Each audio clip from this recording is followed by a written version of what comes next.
Армысыздар. Есімім Нұрғалиев Алмас, Қызылорда қаласы СНПС айданмай кәсіподақ төрағасы боламын. Ең бірінші жеңісіміз әрине ол ұжымдық шарттан. Ұжымдық шартымызда бұған дейін жұмысшыға тиімсіз барлық пунктілер алынып тасталып, инфляцияны индексациялау жалақы қосылатын болды. Және 2019 жылдан бері жалақымыз бас аяғы 1,5 есеге өсті.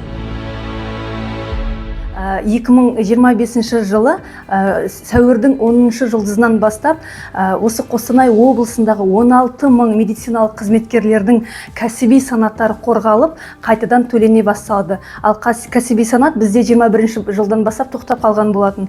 Міне мұның бәрі де осы кәсіподақ ұйымының арқасында жүргізіліп отыр. Сейітов Досжан, орман және аңшылық шаруашылық жедел қимыл отрядының инспекторымын. Осы салада 10 жылдан артық жұмыс істеймін.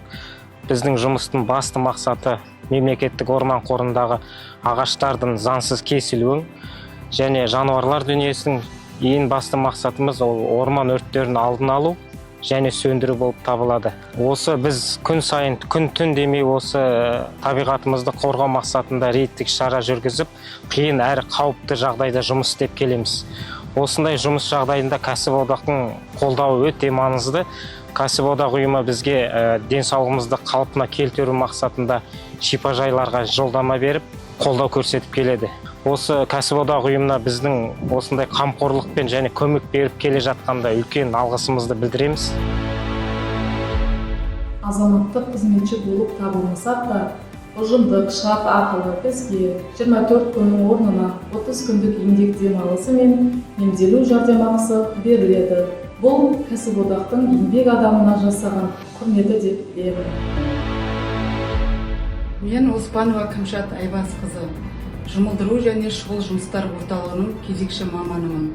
2006 жылдан бастап кәсіподақ мүшесімін.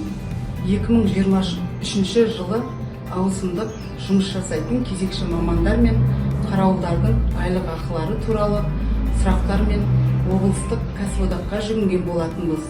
Кәсіподақтың түсіндірме жұмыстарының нәтижесінде 20 жұмыскердің түнгі, мереке және демалыс күндеріне төленетін еңбек ақылары қайта есептеліп, барлығы 1.800.000 теңге төленді.